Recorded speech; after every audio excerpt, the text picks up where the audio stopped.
Hello and welcome to today's DEFCON Warning System Digest, titled Ask the Deputy Director Anything. This is somewhat new, something we haven't done before.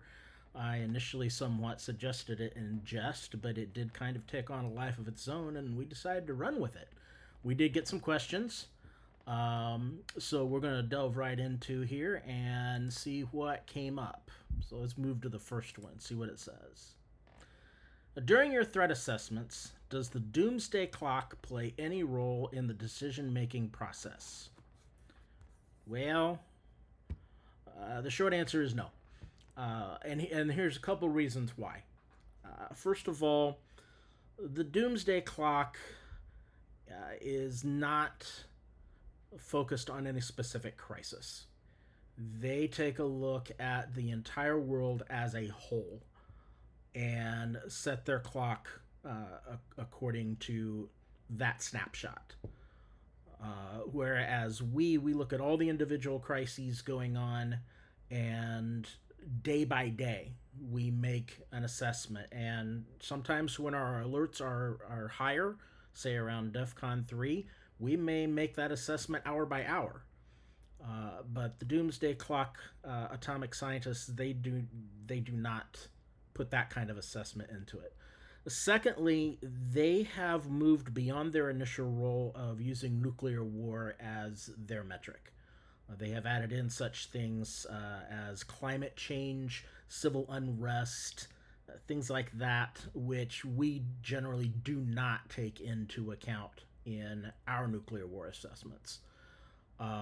So we're not really going to discourage people from checking the Doomsday Clock, seeing what it says, but keep in mind it is more of a snapshot of any given moment, not a real-time indicator of nuclear war. So again, the Doomsday Clock setting plays absolutely zero role in our decision-making process. So we'll move on to the next question. Are there any government agencies that would use a false flag nuclear attack as justification for an actual deployment? Well, we're moving into conspiracy theory a little bit there. However, taken at face value, this nation does have a few instances of false flag attacks, military attacks, to justify escalated military involvement. So while we have absolutely zero knowledge of any government agency that would be planning such an event, we can't rule it out. I would say it's not our primary concern. I would say that any government agency that is going to use a false flag nuclear attack, we are not going to get any warning of that like we would, say, with a crisis between Russia and Ukraine, or Israel and Iran, Pakistan, India, that sort of thing. It's just going to happen, probably as a terrorist type attack, which any type of terrorist attack we're not going to have any warning on. So again, kind of bordering on conspiracy theory there, but the answer is just going to be an honest, we don't know and we have no way of knowing. So, how many nukes need to be fired by the enemy before we unleash the UFOs? Wow, I don't even know where to begin with that. First of all, who's the enemy? Okay, assuming it's anybody except the U.S. is what I'm going to assume is meant by this question. And unleash the UFOs. DEFCON Warning System has no knowledge for or against the existence of alien spacecraft or extraterrestrial life on the planet. My personal opinion, it's going to be a while before aliens try to contact us, specifically for this reason right here. So we need to grow up a little bit before we want to talk to the rest of the galactic community. All right, what else do we have here? What's the biggest danger at the moment for global conflict? Russia Ukraine, China Taiwan, or Israel Palestine? That is an excellent question. Let me start by saying it's not a black and white scenario such as that. Um, the conflict in Russia and Ukraine does affect the conflict between China and Taiwan, which does affect the conflict between Israel and Palestine, which does affect the conflict between Russia and Ukraine. A lot of what's going on in the world right now, uh, it's not an either this or that scenario.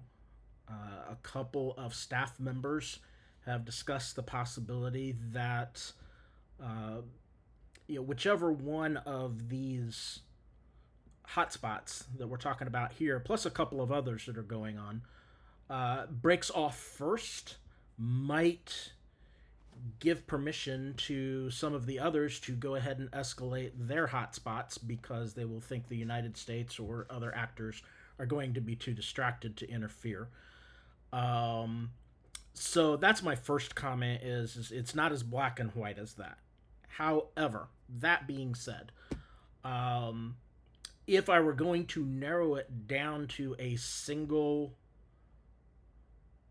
crisis center that's mentioned in this question, I would still have to say it's going to be Russia Ukraine, simply because of the candid threats of use of nuclear weapons that has been thrown about by Russia almost since the beginning of the war.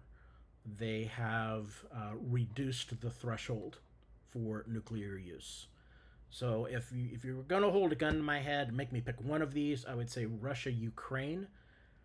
However, you have to consider the fact that if China were to invade Taiwan, Russia might use that as an excuse to escalate their war against Ukraine because the United States would be distracted. So that's my answer to that one. It's a good question. What do we have here? Since Russia, Iran, and China have an army hiding within America, what's the chances that they will start World War III within our own borders and take over? All right, a lot to unpack there. Short answer is zero. Absolutely none. Here's why. Yes, we do have a border problem. And it's not just the southern border. In fact, the northern border is even more unprotected than the southern border is. So, is it fairly easy for terrorists to or people who wish harm upon the United States to enter into this country without being noticed? Absolutely, that's true. Moving in an army is a little bit more logistically complex. Maintaining that kind of secret with that many people is going to be almost impossible. Also, moving nuclear weapons across either the northern or the southern border in the quantity necessary to start World War III within our own borders and take over, that's just not going to happen. I could see maybe somebody getting lucky and getting a small homemade device across the border, but even then, that would be difficult to do. It would be much easier for a terrorist or terrorist group to come across the border first and assemble their own nuclear weapon here within the United States rather than try and smuggle it across the border. So there is a saying in the intelligence community that the odds of a secret being blown is equal to the square of the sum of the people who know about it. So, if 5 people know about it, you square the number 5, and you have a 25% chance of that secret being blown. So it only takes getting up to 10 people.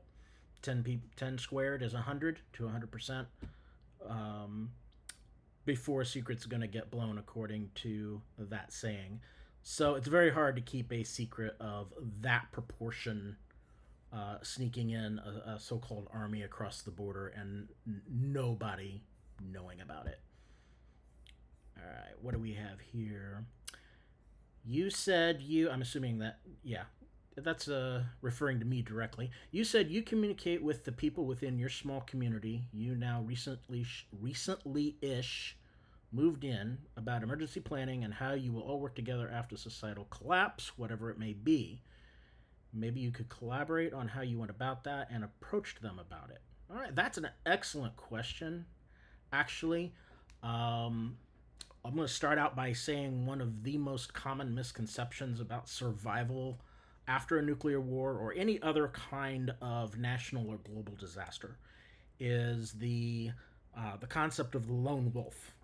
I'm going to stockpile 5 years of food, water, guns, and ammunition, and I'm going to hide in my bunker um, and emerge at that end of the 5 years as new ruler of the planet. It's not going to work that way. It's not. Anybody who thinks that is honestly delusional. So, your best bet in the event of some type of collapse, again, whether that's a nuclear war, a financial collapse, nuclear exchange, anything like that, it really doesn't matter what the scenario is. There is safety in numbers, there is safety in diversity. So, your best bet is to organize within your own community, find out who has what skills, find out who are your former military people, find out who has law enforcement background, find out who your medical people are, your doctors, your nurses, your dentists, your veterinarians. Find out who's good with gardening. Find out who can repair small engines. All these things that are going to disappear, all these 21st century's conveniences that are going to go away in the event of some type of global collapse, you're going to have a small community working together for the best chance of survival. So that's the first thing I'm going to say is you need to get some people within your community involved. Um, how I went about that and how I approached them. That's a little bit trickier subject because obviously you approach somebody in the wrong manner and they're going to think you're a survivalist, a prepper, a nut, whatever. So you have to be careful how you approach somebody. Get to know them first. Maybe, drop a couple of hints here and there about, preparations for a major power outage, for instance. Start small. Hey, how could we help each other if we had a major weather event and the power went out for 2 weeks? How could we organize as a community? So start small. Start with something more probable, such as a long-term power outage, and see who's interested in talking to you about it and approach them that way. And then it's a lot easier once you've broached that subject to move on to large scale disasters such as nuclear war, civil unrest, financial collapse, asteroid hit. You pick the disaster, but the end result is the same. The community needs to come together, share their resources, share their talents. I mentioned earlier about the lone wolf survivor. If he is not trained in emergency medicine or wilderness medicine and he breaks a bone, he's done. He's not going to have anybody to set it for him. He's not going to have anybody to know how to treat it so it doesn't get infected. And all the ammunition in the world is not going to save him. So that's how I broach it with my neighbors, and I don't approach every neighbor with this. I get to know some of my neighbors first. I talk to my closest neighbors first. They mention other people that they know that have similar mindsets, and then I go talk to them. And there's no real formal plan, but we all know who each other are. And in the event of a major disaster, one of the first things we would do is make contact with each other and have a meeting and go from there. So that's kind of how I approach community involvement in a disaster. There are several books out there, including a FEMA publication on getting a community involved in a major disaster. So I would actually look into that if you want to know more about community involvement after a nuclear war. So moving on to the next question. What are some simple things you can recommend that we can introduce to our normal daily or weekly activities to help prepare us for emergency situations? Okay, that is another great question. Some very simple things. First of all, take account of what your 5 most likely disasters to affect you personally are going to be. Where I live in Indiana, tornadoes is at the top of that list. Earthquakes, it's not impossible, but not on the scale of, say, California. We have the Yellowstone supervolcano. That's not really going to affect us that much here in Indiana. So figure out what those 5 are. And if you want to include nuclear war in those, that's fine. There's nothing wrong with that. I do.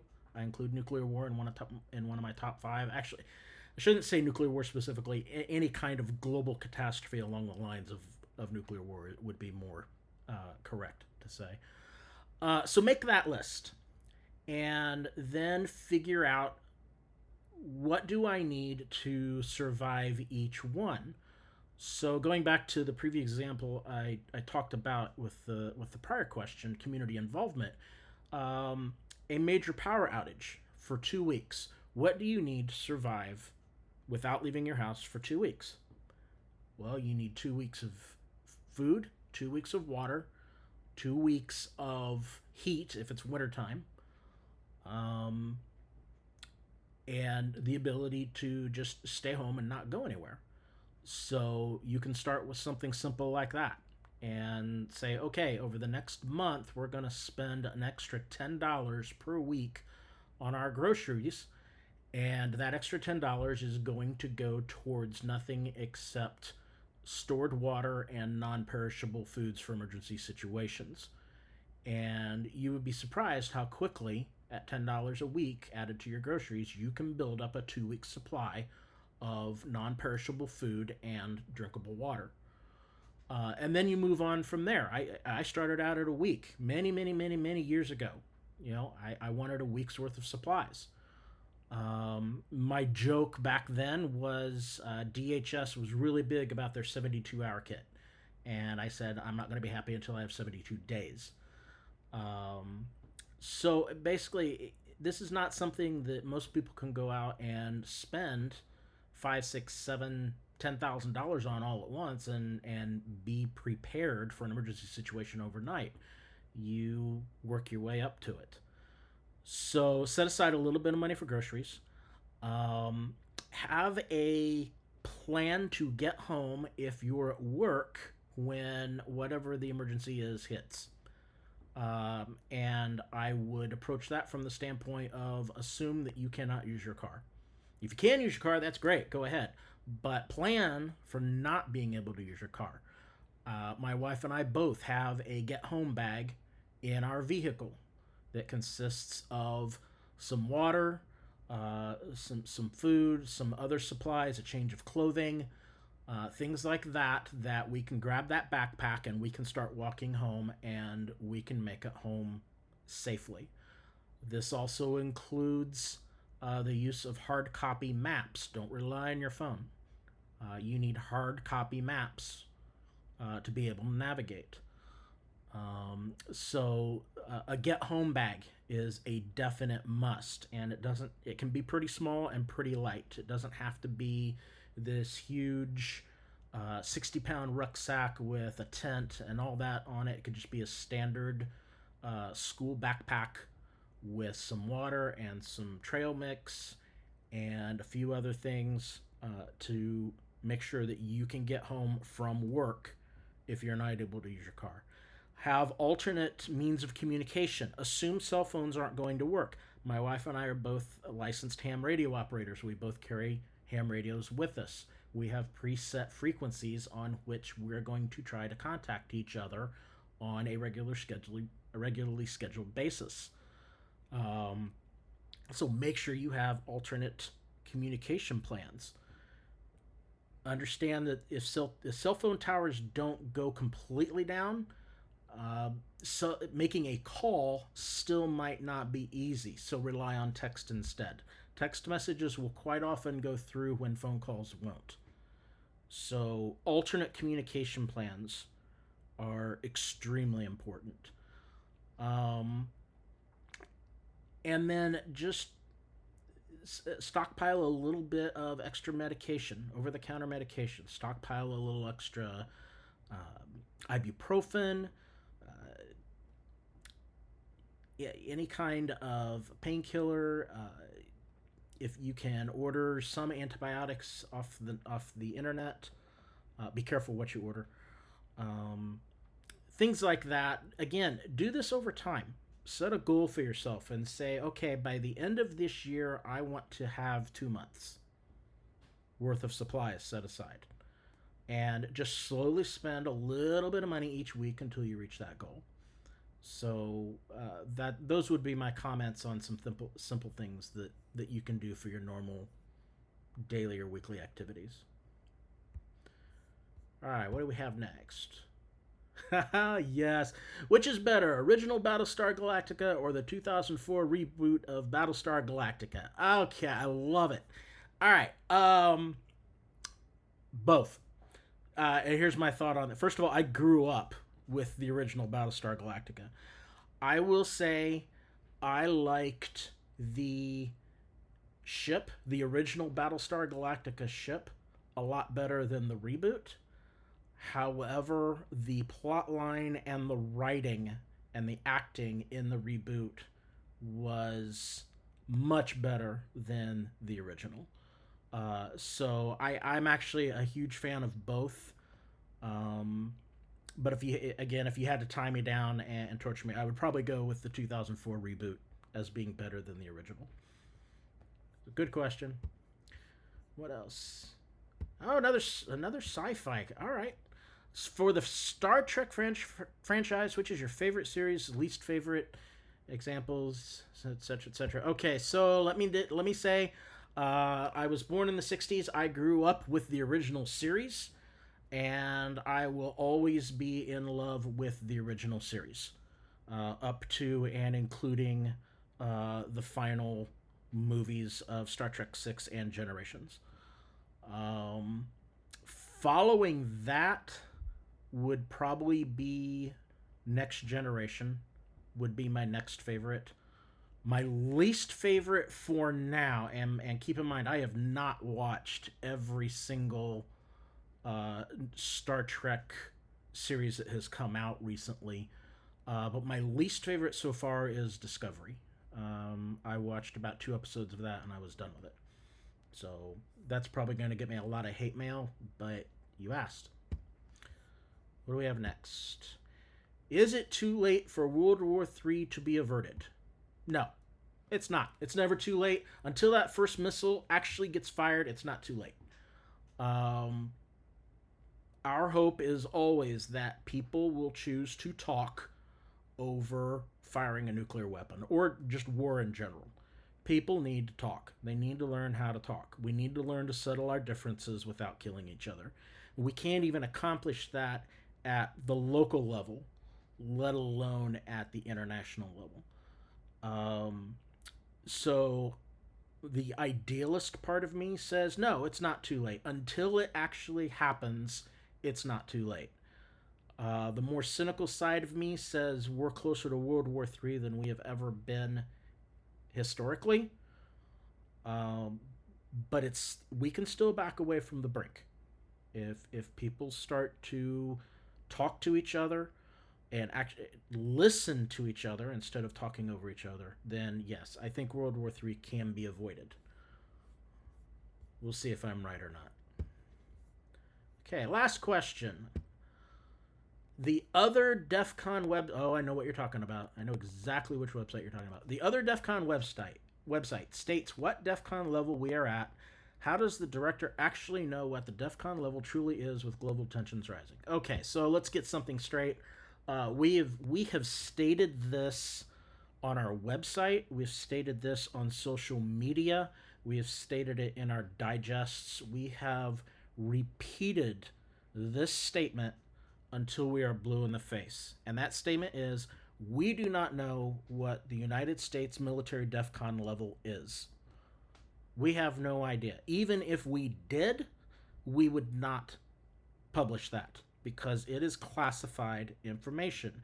If we were to find out what the military DEFCON level was and then we were to publish it, we would be committing a federal felony. So the director doesn't know what the military level is. I don't know what the military DEFCON level is, and even if we did, we wouldn't tell anybody.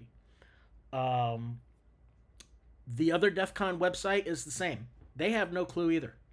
They don't know what the military DEFCON level is, and if you look at their disclaimer on their website and you look at our disclaimer on our website, they pretty much say the same thing, that our DEFCON levels are for civilian use. They're for the general public, not the military.